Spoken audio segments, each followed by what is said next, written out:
Oh!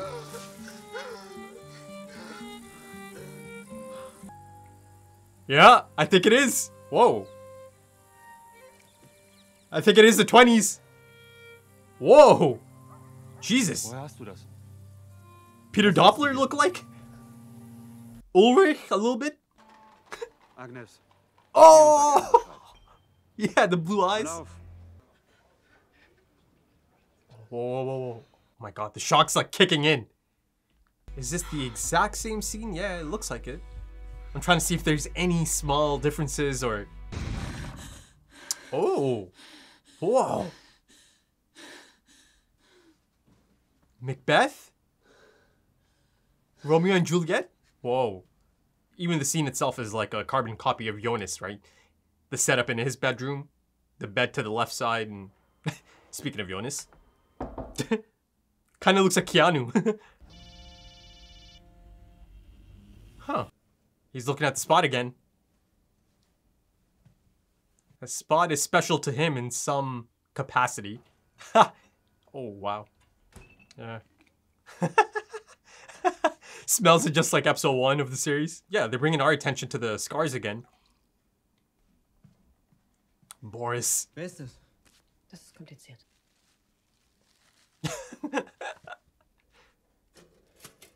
Yeah, you don't know everything about your mother.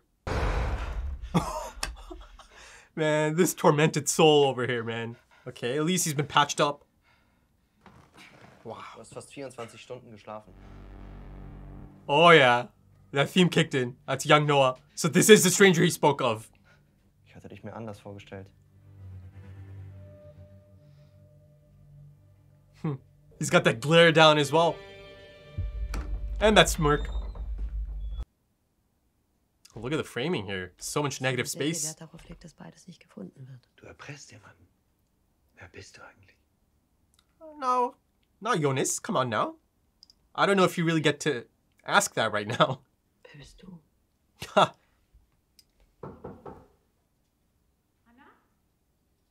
Oh, she called Charlotte over. Aber wir müssen das jemandem erzählen. Oh, you know, that's smart. Good for you, Hannah. Danke, Yes. dass du gekommen bist.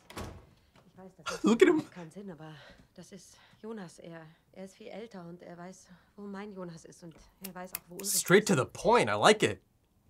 I love this. The coming together. Zu den Reisenden. Oh, the travelers. Reisenden?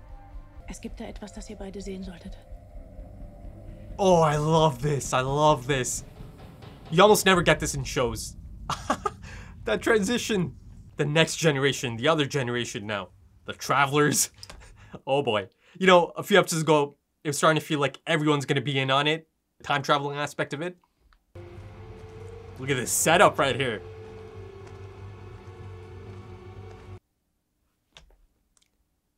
I mean, come on. They're going to time travel, aren't they? Oh. Oh my god. Ich interessiere mich für die Stadtgeschichte. Wo kann ich Artikel und Veröffentlichungen der letzten 30 Jahre finden? Wow. Even this is kind of giving me goosebumps right now, man. The chills.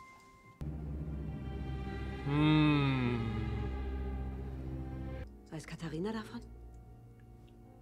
Huh. Ihr müsst es ihr sagen. Look at this. Ulrich said it was in the paper, right? I think that's it right there, right? June 26th. Is someone gonna...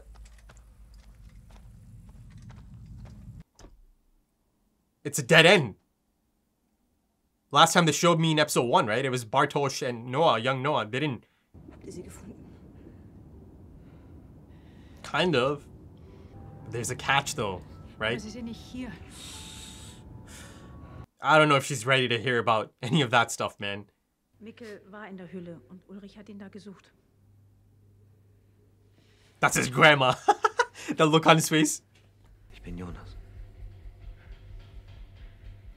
Ihr Sohn. Ooh, the lighting here is quite interesting. I was gonna say, maybe not tell her that just yet. I mean, they have to, right? I love how everything's getting to the point. Nothing's being dragged out. They're coming together, so might as well share all this information, right? Though Katharina's not ready to accept any of this. You can't blame her. Someone just got in. Time traveled. Oh my god. So Noah gave it to him. Mein Mann steckt in den 50ern, mein Sohn in den 80ern. Oh. Du hast ihn da zurückgelassen, weil Mikkel dein Vater ist, richtig? Ja. Yeah. Look at the composition here again. Separating them from Jonas, the stranger.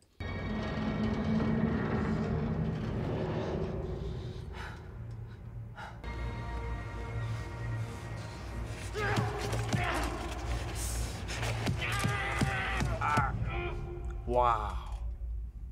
Look at that. Look at that. Das packen wir ein. Und den? Den lassen wir hier. Ooh. Dann ändert er vielleicht seine Meinung. Decisive. Ruthless even. Marta. Man. I hate to see him like this. I do. But from their perspective, something embarrassing. Something silly, perhaps. Interesting for sure, because she knows she can't die here anyways, right?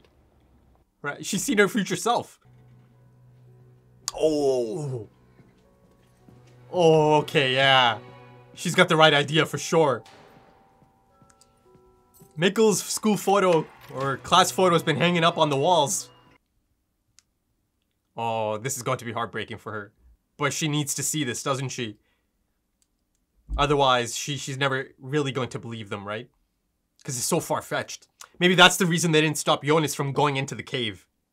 Right? They needed Jonas to see it for himself, that it's a dead end. I'm speaking of Sigmundus or Noah, be it old Noah or young Noah.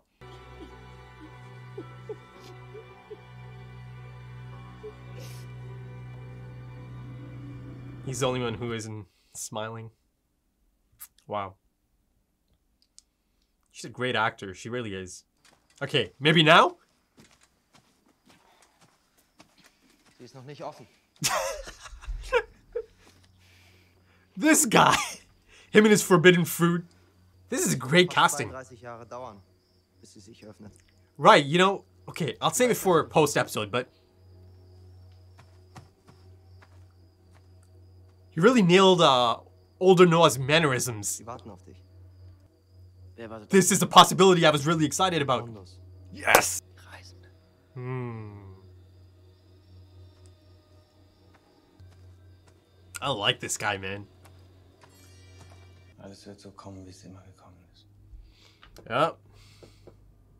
You think you can make a change, but... Hat gesagt, es gibt ein Schlupfloch. Wer? Adam. Wer ist Adam?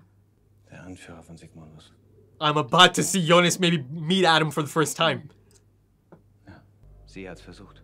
Hmm. Aber am Ende ist sie genau das geworden, was sie bekämpfen wollte. Huh.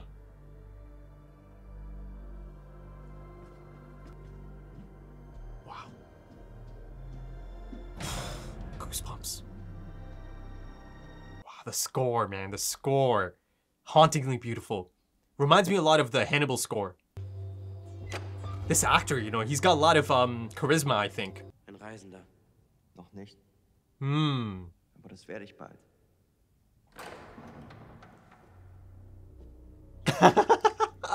Perfect, perfect. Yeah, Jonas has reason to be a bit concerned, given their last encounter. That look. Hast du ja schon gemacht. Yeah.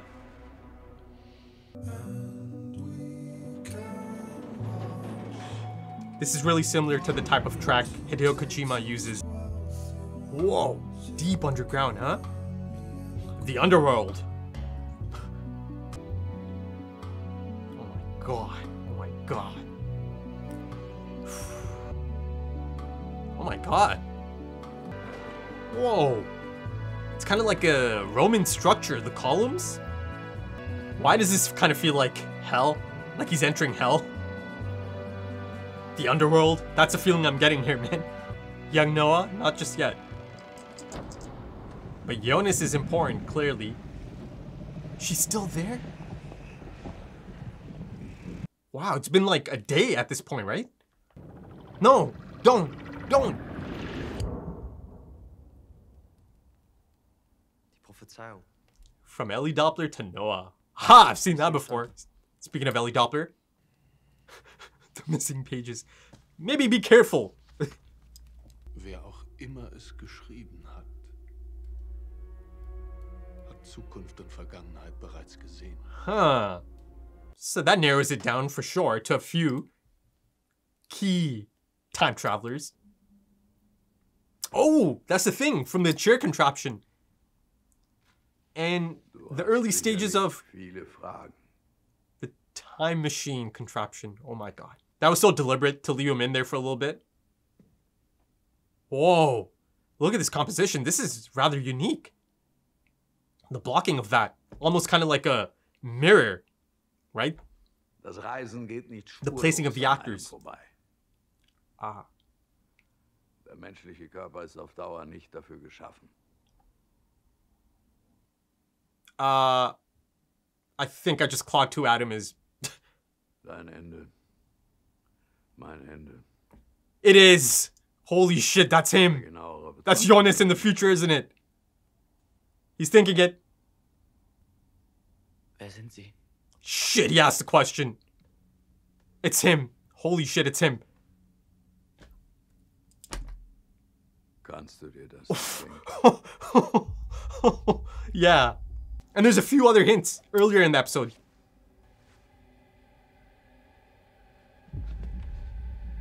Ich bin du. Jeder an seinem Bestimmungsort. Jetzt fehlt nur noch ein kleiner Schubs.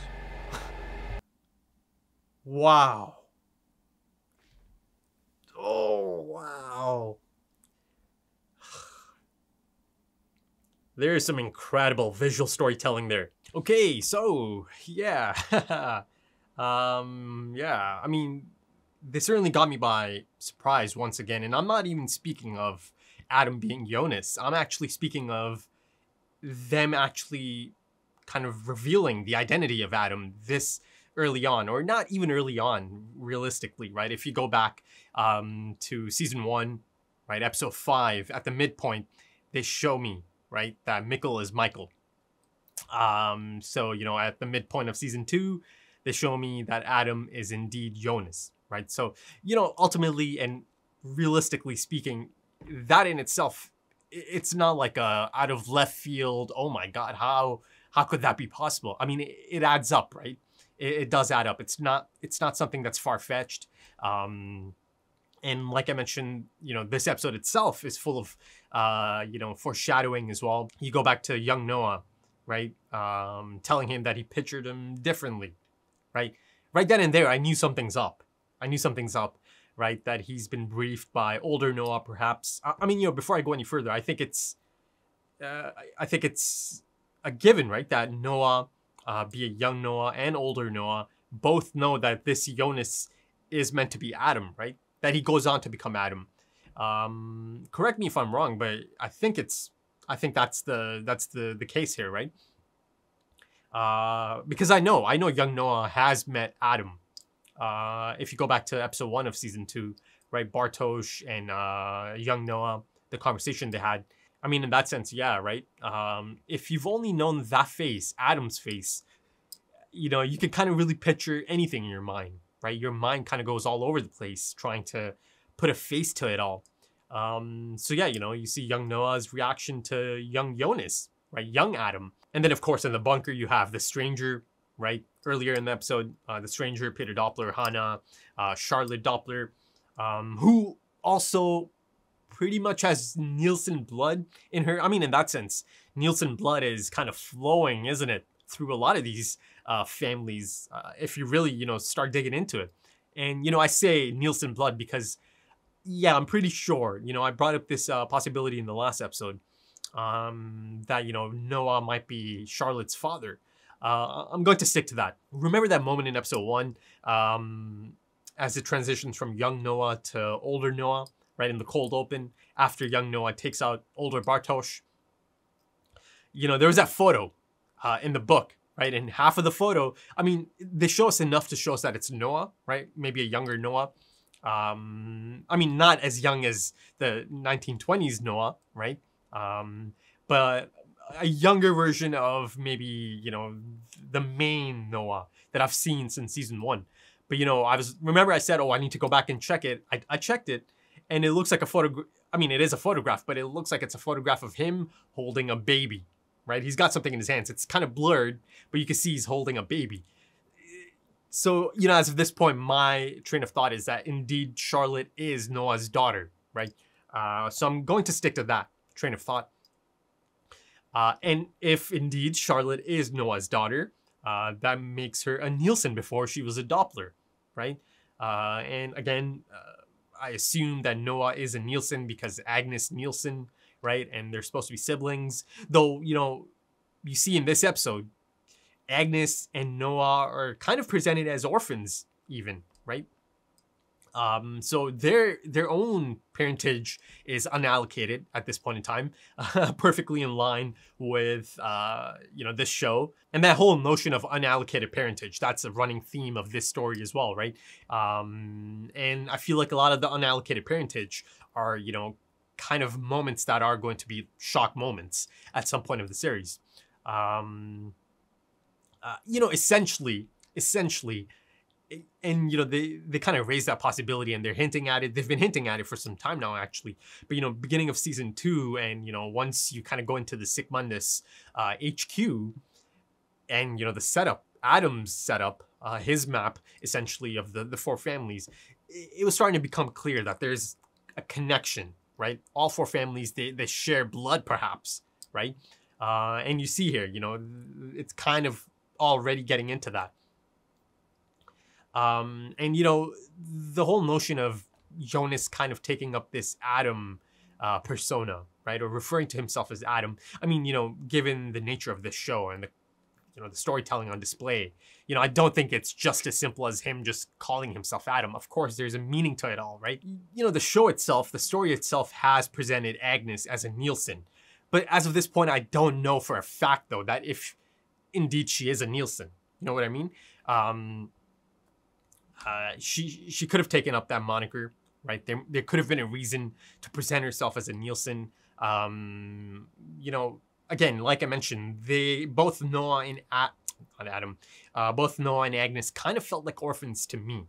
You know, they did have that one guy who looks like he could be a mix of Peter Doppler and Ulrich Nielsen, right? You know, I wouldn't be surprised if he does end up being a Nielsen, right? And the fact that, you know, he reminds me of both Doppler, Peter Doppler, and Ulrich, you know, that in itself kind of plays into the whole, you know, notion of a lot of mixing going on here, right? The families kind of mixing and matching and, you know, a lot of blood flowing through these families. But again, that's just, you know, that's, as of this point, that's just me speaking of this man from a visual standpoint, right? I have nothing else to go off by.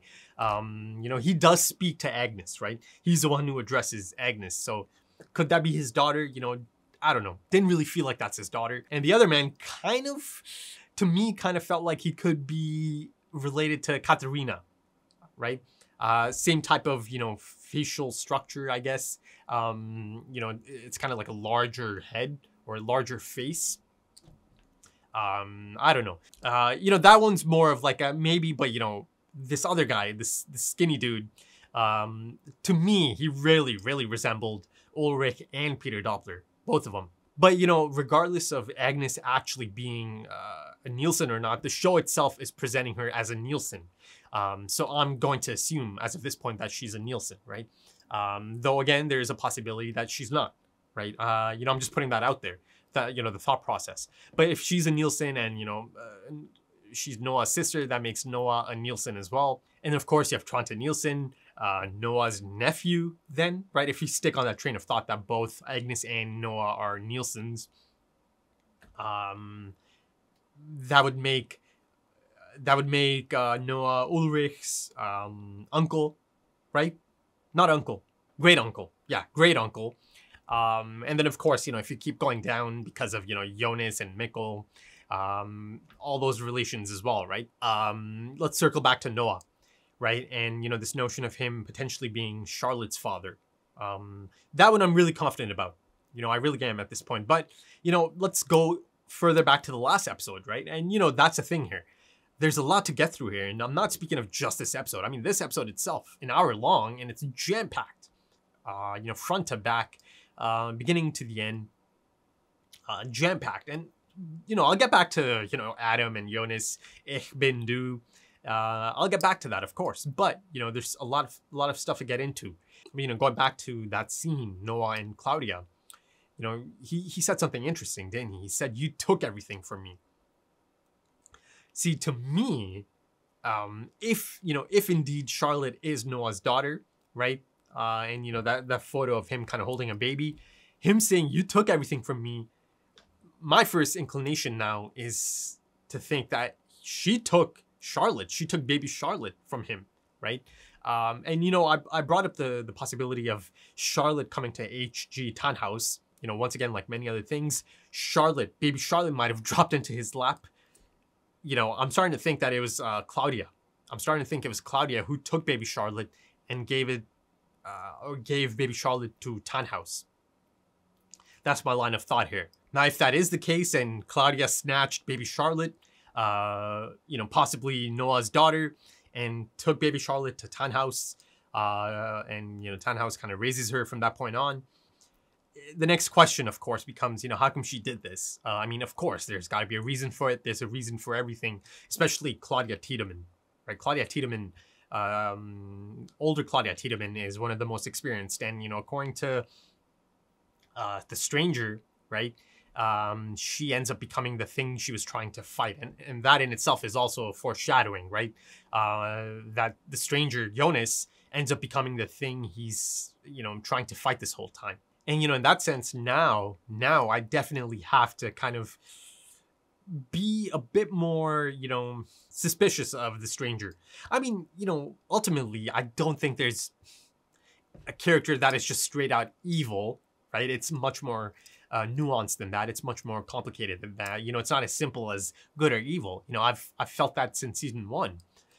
Even if, Adam's actions might make it seem like that. And, not just Adam, you have a lot of these travelers. And, I love how the show itself, the story itself, is just calling them travelers rather than time travelers, right?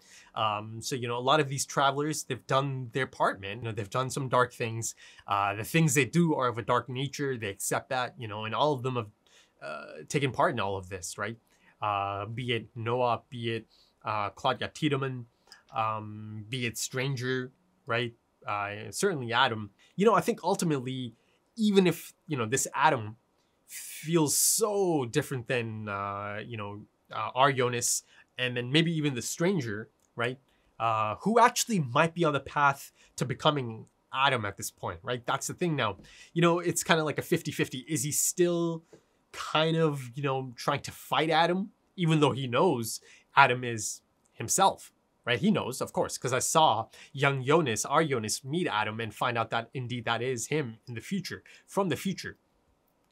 So, Stranger knows, yet he's not telling everyone. In that bunker, he's kind of picking and choosing the information he wants to kind of share at that point. And, in terms of Adam and him feeling so different than young Jonas, our Jonas, maybe even the Stranger, actually, let's hold off. I'll come back to that.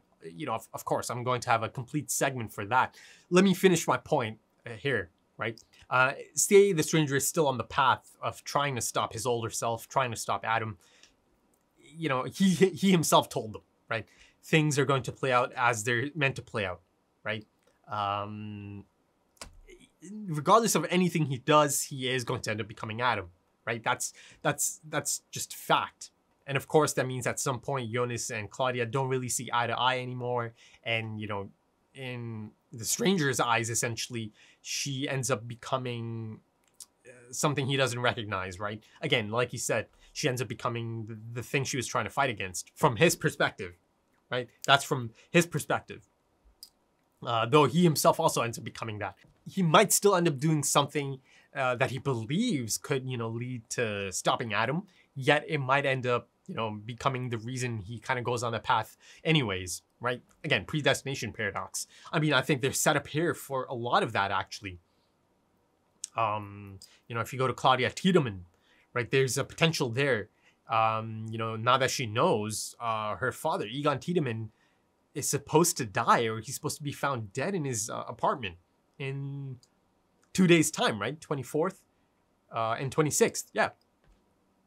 3 days to the apocalypse. Yeah, that was the beginning of this. 24th. And in the paper it mentioned 26th, that he's been found dead in his apartment.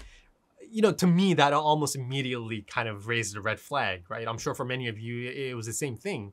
Yes, he has cancer, but it still feels really sudden. I mean, one thing I'm sure of is that Adam, this future Jonas, he's quite manipulative, right? And he seems to be a master at it. It's completely possible that this whole notion of a loophole could be just a made-up thing that he told a younger Jonas, right? In that sense, I think young Jonas is about to be manipulated for sure. Noah mentioned to his younger self that he's about to be sent on a predetermined path. That Jonas is about to be sent on a predetermined path. I'm so sure that Adam is going to feed young Jonas all kinds of narratives and bullshit, perhaps, to, make him do something, to make him go on this path that Noah just mentioned to his younger self, right? So the final cycle can begin. That part, I'm pretty sure about that. Adam is about to manipulate his younger self, because ultimately, he needs to be on that path that leads him to becoming Adam, essentially. And, that's true of a lot of these other travelers, be it Claudia Tiedemann, Noah, perhaps. So it sounds like he's going to sell this idea, right? This idea to young Jonas, Adam that is, of some kind of loophole to make all of this stop, right? Because he knows it's himself. He knows at that phase, young Jonas, our Jonas is all about just, wanting to go home, and he just wants the sick shit to stop, right? So I think he's really there to be manipulated at this point in time. And, Adam, again, he's a bit of a master at this point. I think Adam is about to sell a lot of hope.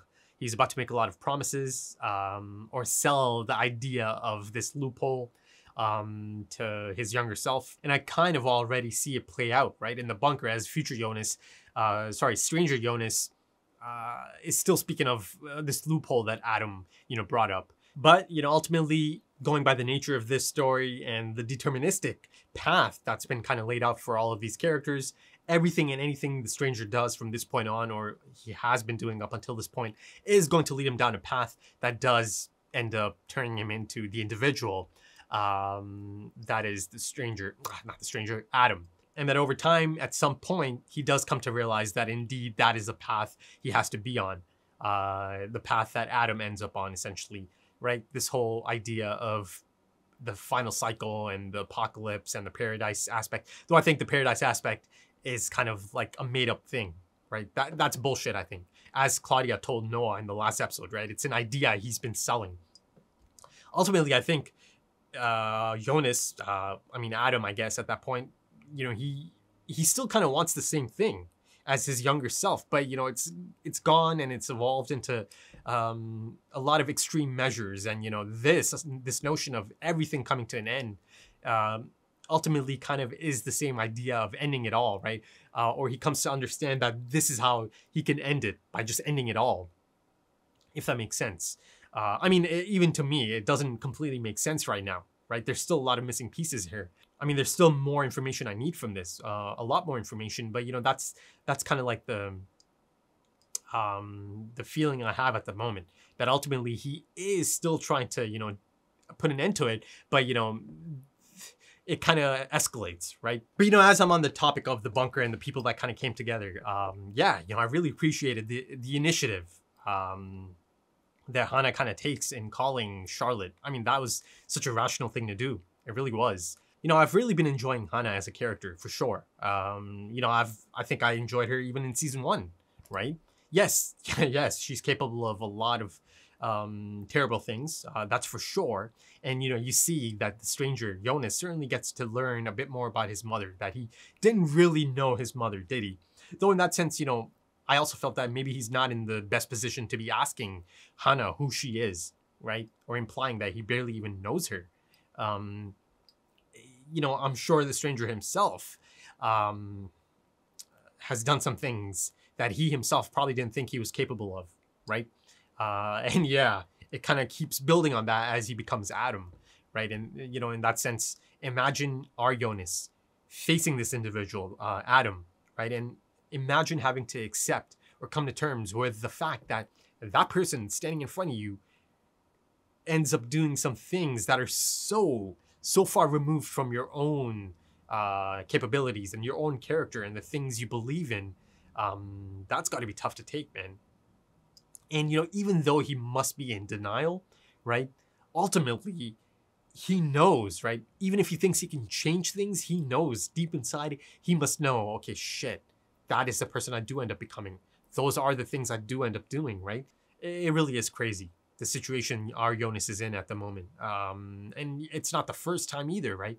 He's experienced this, even in season 1, finding out that the stranger is his older self.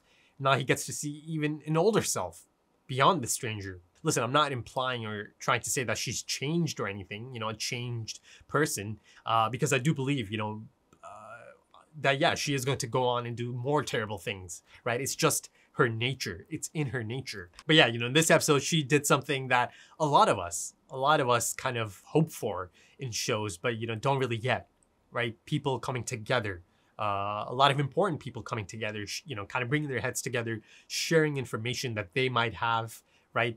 And, you know, kind of discussing things. To me, it felt so satisfying, so fulfilling, right? To see this. And I could tell that even the writers have a lot of experience, you know, with a lot of shows and films for sure. I mean, that's a given. And you could kind of tell that much like us, the audience, they also, as an audience, you know, wanted some of these things from the shows they watched, right?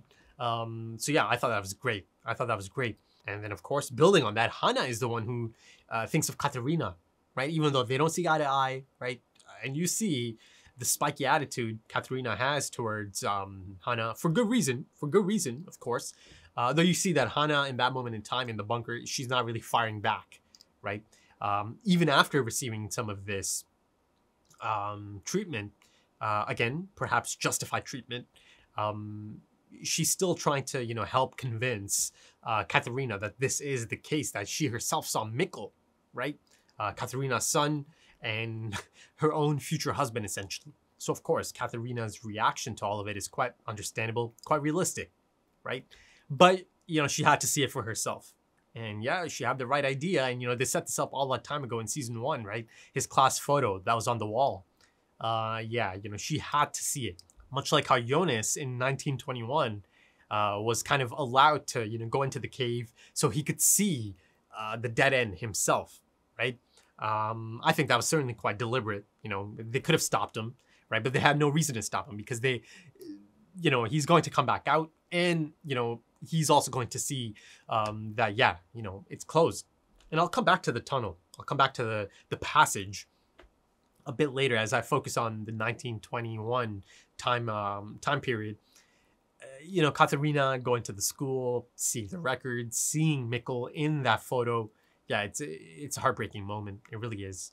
And again, like I mentioned, great acting on display. Imagine as a mom or as a parent realizing that he was there that whole time. You know, he was there in the same school. I mean, I don't think she's going to realize that she was actually quite rude to her own son, right? But, you know, just knowing that he was there that whole time. And then beyond that, knowing that even now, not too long ago, he was there, right? Michael was there, right? The whole time he was right there. That has to sting. That has to haunt you. That's the kind of thing that haunts you, you know, forever, essentially. And then, of course, beyond that, knowing that he hangs himself, there is some, I mean, Katerina is just going through it, right? And then, of course, there's that angle to it that her biggest enemy, essentially, this person she hates so much, Hana, marries her sweet little boy, right? She's the one who ends up marrying Mikkel, who, you know, becomes Michael. And then she's also the one who sleeps with her husband. So her son and her husband. Yikes. Imagine being in that position, right? This person you hate so much has so much of her claws, essentially, in your own life, in your personal life, and the people you love so much. And also, you know, Jonas tells her that, yes, I am your grandson, right? So now the next part of this should be quite interesting, right? Now that Katharina has kind of accepted it, right? The next time she kind of gets to speak with all of these people and, you know, Hana and the stranger as well. Yeah, that is really exciting. That's the thing I want to see now. I want to see Katharina come back to it after having a bit of a moment to herself. It sets up nicely, doesn't it? But now that she is accepting of this whole time traveling aspect of it, you know, much like Jonas from season 1, you simply have to think that her first thought is going to be to somehow bring Ulrich back, or somehow bring Mikkel back, or bring both of them back somehow, right? Of course, you know, no chance that she's just going to accept, okay, that's just how things are, I have to leave them, right? No, I think just much like Jonas, she is going to try something, right? But if I'm on that train of thought that she is going to try at least to somehow bring Mikkel and Ulrich, both of them back, she has to time travel, right? So she has to learn more about it. She has to learn how it's possible. She's not going to get much help though, right? In that sense. And as of this point, in the 50s, the 80s, and the 2020s, essentially at this point, you need the contraption. You need the contraption to time travel, right? So yeah, I could see the next, phase of this after her kind of doing her own research, going into the caves, now kind of, you know, accepting that indeed it is time travel and her loved ones, they're kind of, you know, displaced in time.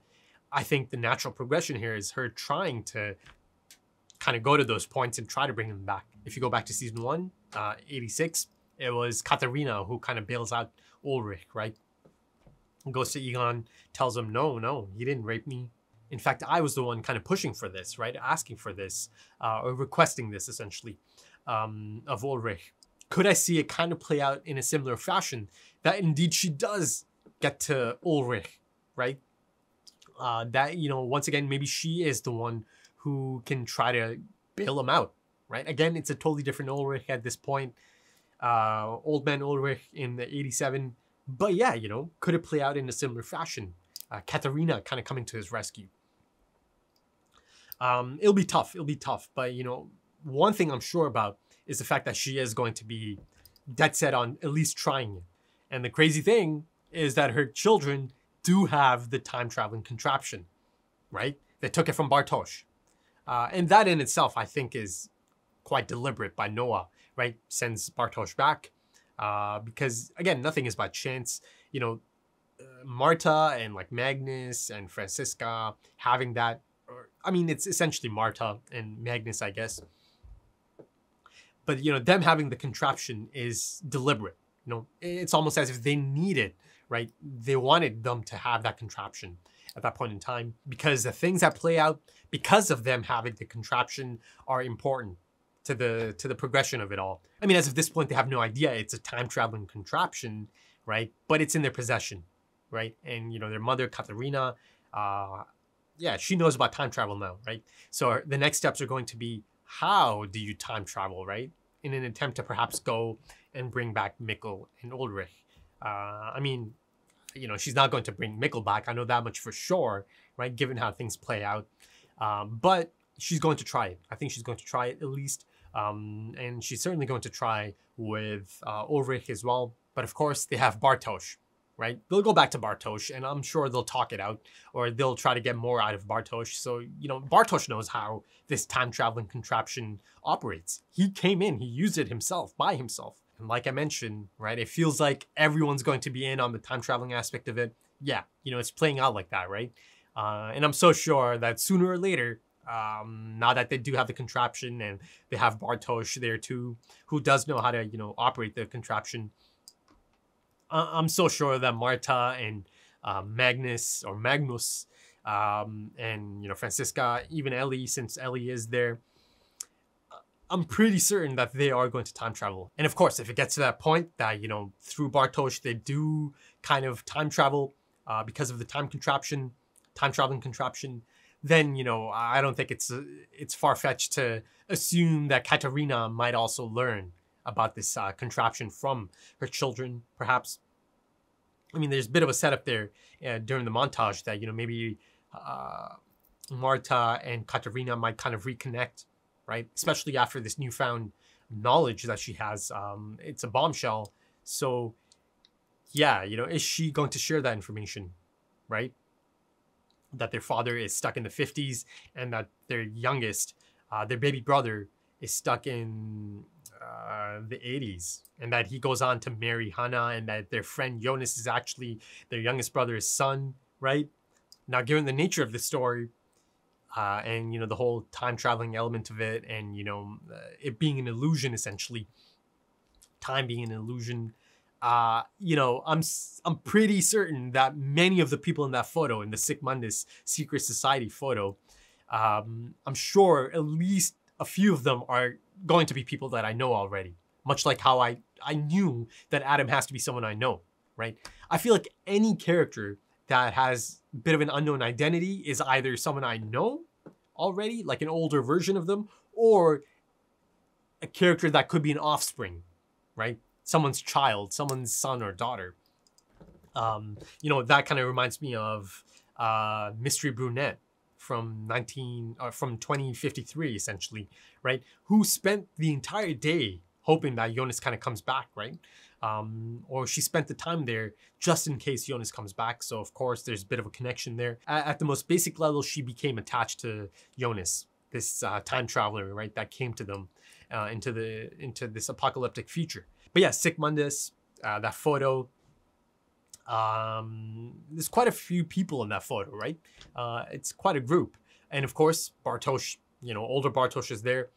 So I don't think it's far-fetched at all to think that, you know, an older version of some of these other characters could be in that photo as well. I think it's entirely possible. I'm going to have to go in and really have a good look at all of the faces. I mean, I think it wouldn't be shocking at all to find out that, you know, alongside older Bartosz, someone in that photo, and there's quite a few people in that, could be one of these children I know right now, one of these kids I know right now. I mean, they're not really kids, they're young adults, you know, and I'm speaking of Magnus or Marta or Franziska, right? It's possible. I think that kind of thing is entirely possible, given the things I've seen already in the show. I'm pretty certain that it's probably a mix, a combination of relatives of people I know, right? Perhaps even children of people I know, right? Just because it's in the 20s doesn't mean that there's a natural progression, right, in terms of time. No, not in this case at all. Or it could be someone I know right now, right? Like I mentioned, I could, you know, maybe it could be Magnus, maybe it could be Marta, maybe it could be Franziska. Though for Marta, there's a bit of a different theory I have in mind, and I think this episode really kind of gives me a solid base for it now at this point. And I'm speaking of that potential Adam and Eve concept I brought up a few episodes ago that they were setting up essentially. You know, you see that Jonas is literally this Adam figure, right? So I'll come back to it. But, you know, Noah and Bartosz, you see that Noah gives Bartosz the contraption. Of course, he's shown him how to operate it. Though, of course, he lost it to Marta and Magnus in this episode, or Magnus. You know, I mean, actually, before I go any further, you know, that's another clue, a hint, foreshadowing, right? Adam asking Noah, did Bartosz get suspicious at all, right? And then he replies, yeah, he's always been a bit naive, right? It's always been in his nature to be naive, right? Another hint right there. And also the fact that Adam almost always, I mean, always actually has his neck covered, right? I mean, I'm not going to lie, I thought of that, but I never felt that that was enough to straight out just say, oh, since his neck is covered, he must be Jonas in the future, right? I thought of it, but I didn't say it. You know, if you've been on my channel for some time now, you know I don't just like to throw out names for the sake of throwing out names and something lands. You know, I like to kind of use the information that's been given to me and make a case for it, right? And again, you know, if you go further back in the season 1 finale, the creation of Adam, right? Young Helga and Jonas coming together. You know, again, it's not far-fetched at all that Jonas ends up being Adam, right? The setup is there, right? And again, that's the nature of this story. But my original point was Noah, right? They always show him exiting the church and returning to the church. It all makes sense now, right? The HQ is kind of through the church, essentially. And I suppose that's the reason he was kind of given this priest persona, right? But as I am on the topic of the HQ, Sigmundus HQ, let's get into it, right? You know, it really felt like Jonas is kind of descending into hell, right? Deep underground, almost as if he's about to meet Hades, right? Now, the entrance to the HQ, yeah, that kind of felt like it was even older than the 20s, maybe, right? I mean, it kind of looked like Roman columns almost, the structure, the outside, the exterior, right? Sigmundus carved into it. So yeah, it feels like this kind of predates Adam even. Now, correct me if I'm wrong. They didn't mention if he is the actual founder of Sigmundus, this secret society, the Travelers. I mean, he is the leader, that's for sure. I mean, that's clear cut. But again, they didn't quite specify that if he actually found Sigmundus. So there could be a history that predates Adam even, right? So yeah, let's see how that plays out. If that plays out, if that you know is a major plot point at all. The history of Sigmundus even before Adam, if there is one before Adam. To me, it feels like there is. To me, it feels like it predates Adam even. Unless, of course, I missed it and they actually confirmed that Adam found Sigmundus, the Travelers, the secret society. But I know that he is in control. He is the leader. He makes these things happen. He orders, and people like Noah go do these things. But of course, inside the big moment, right? Ich bin du. You'll have to let me know if I kind of nailed that. But once again, our Jonas, you know, asked the question, a question he might have already known the answer to. You could see in the great facial acting there, physical acting, that, you know, it's kind of like, you know the answer, but you're kind of hesitating, but then you ask anyways. I feel like he himself kind of had an idea before he asked the question. But yeah, imagine Jonas finding that out. You know, I feel like he can't even fathom that this is the person he turns into or becomes, a person that orders the killings and kidnappings of young children, right? A person that's okay with hundreds of, you know, thousands, essentially, people dying and, you know, wanting this apocalypse to happen. This is the person he ends up becoming, right? So as of this point, he must be so rattled. And it's crazy, isn't it, that Adam, future Jonas, essentially is the one who tells Noah to go get young Jonas, right? To kidnap him, essentially, and put him in that bunker. Because, you know, Noah knows, Adam knows, Jonas has to be there. He simply has to be there. And of course, you know, at that point in time, Jonas was trying to bring Mikkel back, and that could not happen. They could not allow that, right? They had to intercept him. You know, he travels, creation of Adam, him and Helge come into contact. He gets launched into 2052. And of course, he has his time there in the future, apocalyptic future, goes through the God particle, shows up in 20s, and now he's here, right? He's back at Sigmundus. And of course, another really interesting aspect of the season 1 finale was that conversation, right? Noah and Helga, you know, Noah telling Helga about the stranger that came to him. Though of course he did refer to himself as a young boy, though you could see that version of Noah referring to young Noah as a young boy. So let's not get too hung up on that.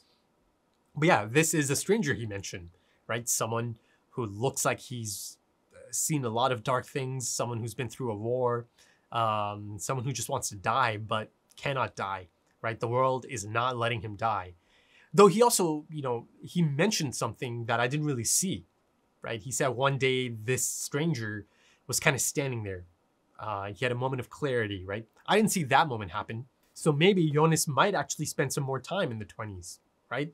And he is going to be staying in that room. But, you know, now that he's at Sigmundus HQ, I don't really see the reasoning for him having to go back to that spot, Erna's spot, who apparently is known to take in strays. I mean, so that in itself is interesting, right? Given the fact that, to me, it felt like Agnes and Noah might be orphans themselves. Or, again, as of this point, the story hasn't given us the parentage. Again, right? That idea of unallocated parentage Yeah,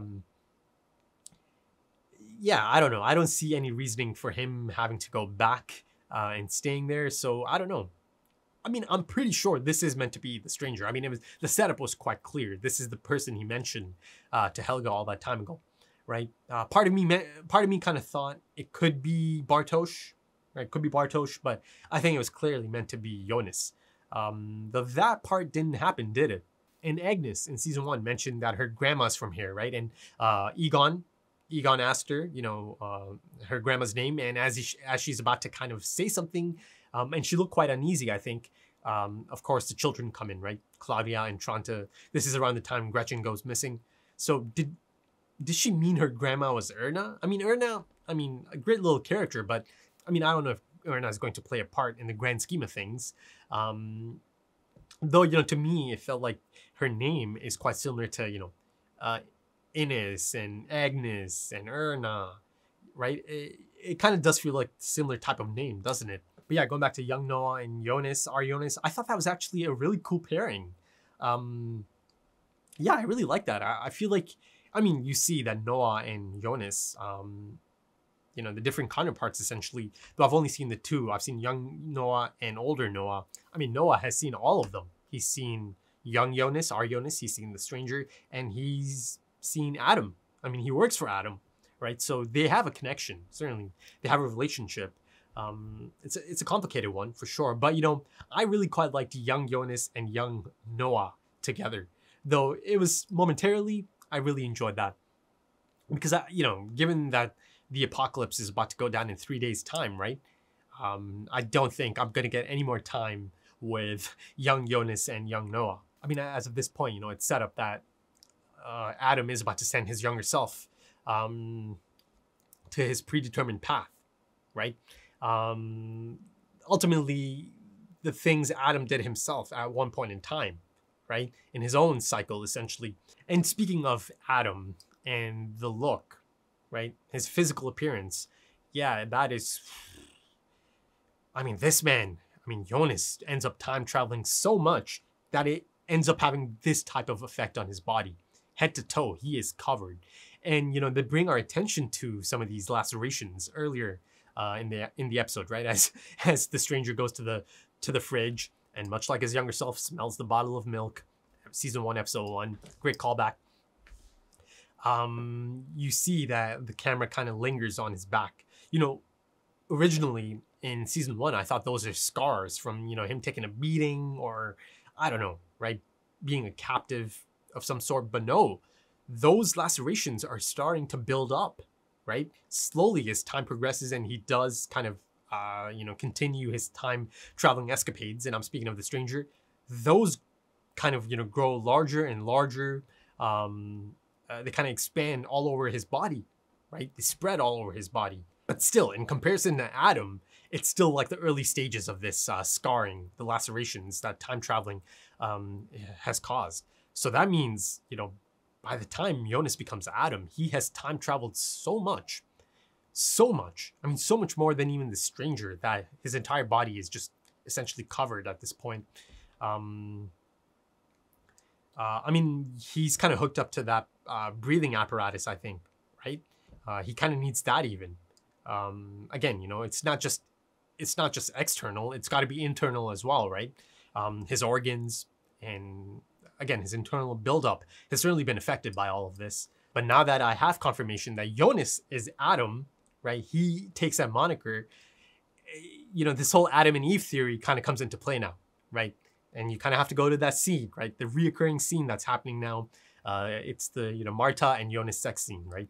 Now then, I was looking for any slight differences. To me, it kind of felt like it was the exact same scene, but I'll have to cross-check.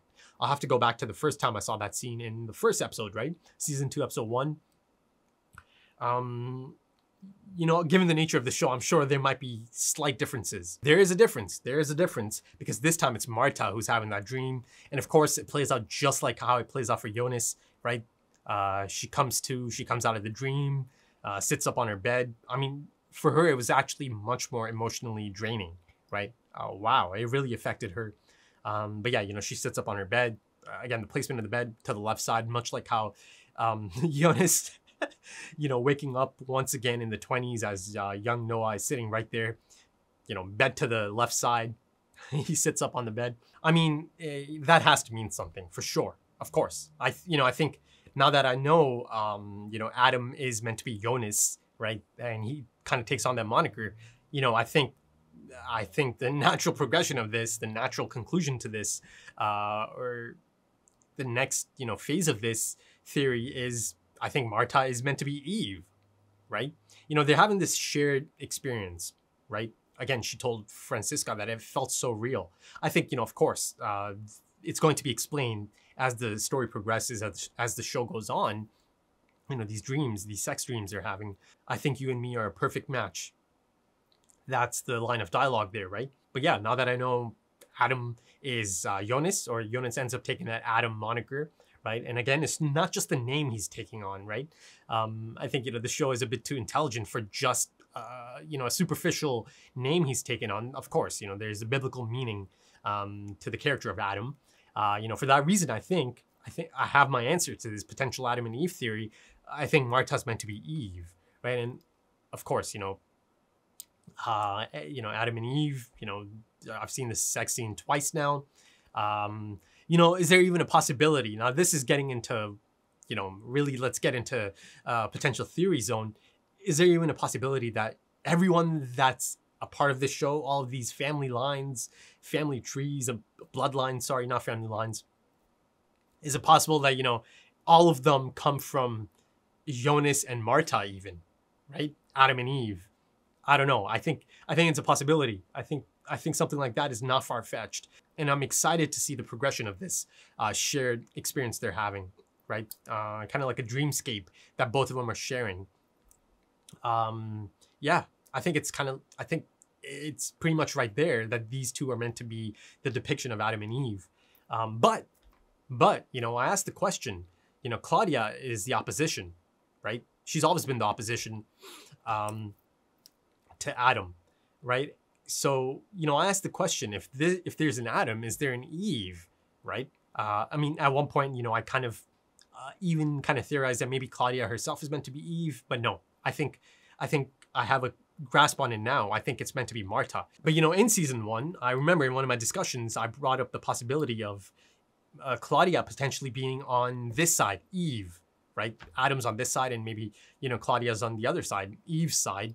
But if it is Marta, I've got to say, as of this point, you know, they haven't really established her as a major player in the story. Not yet, at least.